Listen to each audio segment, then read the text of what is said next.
Folks, welcome to OTD, also known as On the Deck, where you can get all the sports you need in 10 minutes. My name is Adam Arduna. This is my mom, Gina. He's the journalist. And she's the enthusiast. I'm pretty enthusiastic. I'm enthusiastic that we're filming today and not yesterday. You know, we film every Tuesday and Thursday, and Monday was kind of a dark cloud around here. Yeah, so. It certainly was. The Kansas City Chiefs lost. We will give you an update of the NFL news, which has taken place over the last 2 weeks.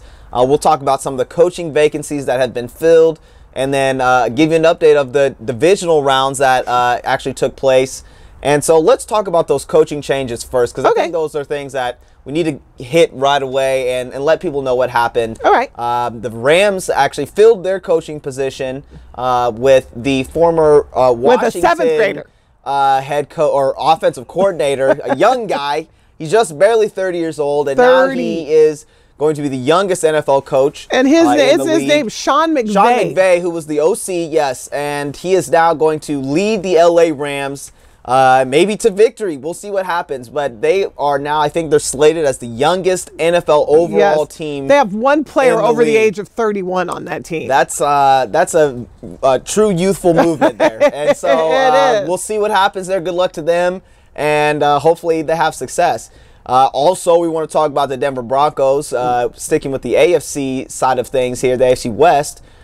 They also filled their head coaching position with the defensive coordinator from the Miami Dolphins. What's his name, Vance Joseph? Who was a Gary Kubiak guy as well. So he kind of knows the John Elway-esque of things because Elway and Kubiak are friends, former teammates together back in Denver. So that essentially is a good fit. So it's kind of a homecoming for him. Yeah, so that works out pretty well. So those are kind of the two big names or the two big head coaching vacancies we want to talk about. Do you feel like 31 or 30 is too young to be an NFL coach, though? Well, I think the standard has just been set that you have to be a certain age. You got to be like 40 or, you know. Right, and so I think at this point in time, this is what you kind of have to do if you're the Rams.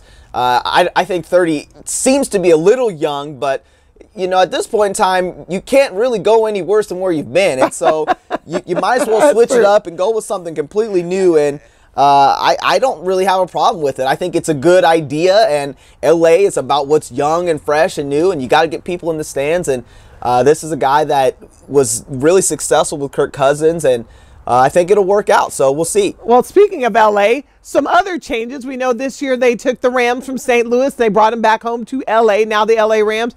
I believe something else happened with a football program and L.A. this week. What was it? Yes, the San Diego Chargers are now going to L.A. Now, there were rumors the last couple years that Qualcomm Stadium down in San Diego, if they weren't, if the stadium wasn't rebuilt or renovated, there weren't improvements to the stadium, that they were going to pick up and leave and go to L.A. The obviously not just rumors. Right. Clearly. It was something that people were discussing, especially in the front offices with the Chargers, but the city didn't want to pay for a new stadium. And obviously, you know, when you have something like that, taxes go up and people have to come out of their pocket. I believe it was like a ballot initiative a couple of times. Correct. So on the one hand, I want to feel sorry for the Chargers fans. Oh, you're losing your Chargers, but you guys had the opportunity to keep them. They did. All they wanted was a new stadium. All they wanted. You're talking about billions of dollars. But at the end of the day, if it's that important to you, you got to get out and vote. You said no. LA's building a brand new, apparently state-of-the-art. Have you seen the renderings for this thing? Man, it's like Disneyland for a football stadium. So it's awesome. There you go. What it's supposed to be. So yeah, they're going to have a joint stadium with the Rams and the Chargers. Literally was like the day after the season ended for the Chargers, they already came out with the new logo. The next day. Said they're already in LA, offices already set up and all of that. So there was really just no hard feelings from what the Chargers front office was saying. They said, we don't care, we're done. We're ready to move on. And well, the Chargers have been a little bit of a mess for a while anyway. They have been. And the news is the Chargers are now the LA Chargers. Yes. It's been so funny. A story for a while. LA went from no pro teams to 2 pro teams like in a course of 1 season. Well, and it doesn't make sense that they didn't have a pro team. Fair enough. It's LA. You would assume that, I mean, they've got 2 NBA teams. Right. They got 2 baseball teams. You got all kinds of 2 football, hockey teams. Division I football teams. Basically, yeah, you got 2 UCLA, LA, USC are both there. Exactly. 2 LA college teams. Why not have 2 pro football teams? So well, if New York can do it, LA can do it. Right, exactly. All right, well, did anything else happen in the NFL? Well, we kind of mentioned it to start the show. Yeah, there were some divisional games that were played. One for the NFC and one for the AFC. Let's talk about the NFC to start out. Well, there were 2 and 2. Well, 2 and 2, yes. 2 and 2, correct. I guess I one-track mind speaking with our team. Yeah, we're only thinking about us. Let's just go with the AFC, or excuse me, the NFC to start out because both of those games were, well, one was really, really good and the other one tailed off at the end, but it was a great start. Right. The Seattle Seahawks and the Atlanta Falcons, that was a really good game to start out. Seattle came out like gangbusters.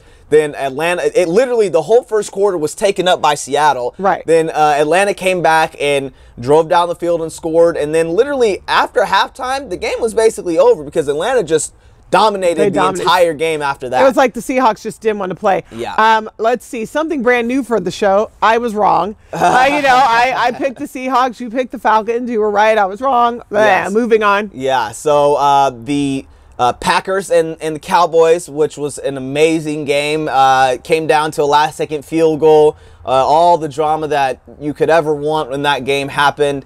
The Cowboys were down, and they came back and tied it up. Aaron Rodgers, Magic Man himself, had a miraculous throw to his tight end that allowed the kicker, Mason Crosby, to kick another 50-plus yard field goal to win the game. It was just a phenomenal back and forth. It was really it hurt your heart game. for those young guys in Dallas. You don't want to see those guys go down, but Aaron Rodgers just, like I said, he had to outscore them or make enough plays to win, and that's exactly what he did. So it was a good Your game. prediction was right. Yeah. I think here's one of my things. I feel like my prediction was right as far as what he had to do. Right. My outcome was Your wrong. analysis I picked the was Cowboys to This win. is what I was going to say about me. My analysis is almost always right. My predictions are always wrong. Cowboys go down, but you talk about a game that was just a slugfest, right down to field goal to end the game, and so it was heartbreaking for the young kids. But the Cowboys immediately started some mess the next day. We'll get into that later. But yeah, now we got to come to our side of it. Yes, and so we will talk about our team just quickly here. 18-16 loss. The Chiefs played well enough to win. It wasn't a perfect game, but the defense held the Steelers out of the end zone. They had to kick field goals to win. Every point that the Steelers had were all field goals. The Chiefs looked good early on. I think there was a lot of emotion. There was a lot of pressure, I think, to really win this year. But overall, it wasn't a completely down season. But it wasn't the way that the team wanted to end it. Well, one of the things I said was I did not want to see Antonio Brown booty popping in the end zone, and our defense prevented that. They did not get in the end zone, which I think is the story of the day. But the bigger story was the fact that we made a 2-point conversion to tie the game up there with, just under 3 minutes or 3 minutes to go, and the ref called a holding penalty, which was very discretionary, and it not only negated the 2 points but moved us back 10 yards. And, we became this close from getting it again. We turned over on downs, end up losing by 2 points. It was very disappointing. It was disappointing. It was not the what are you way gonna we wanted to end the season, but there were still a lot of good things that came from the season.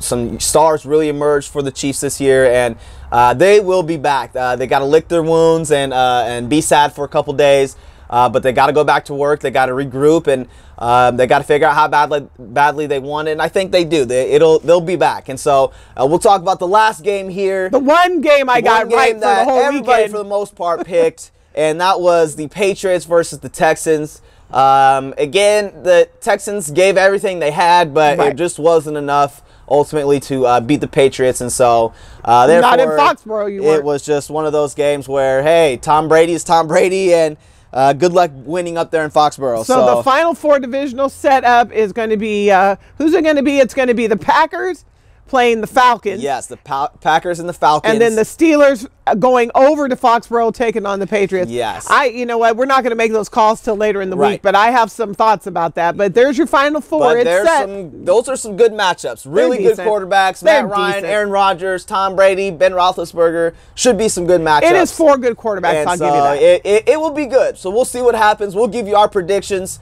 a little bit later on this week. But It'll be fun. We'll see what happens. That's what's going on around the NFL. Exactly.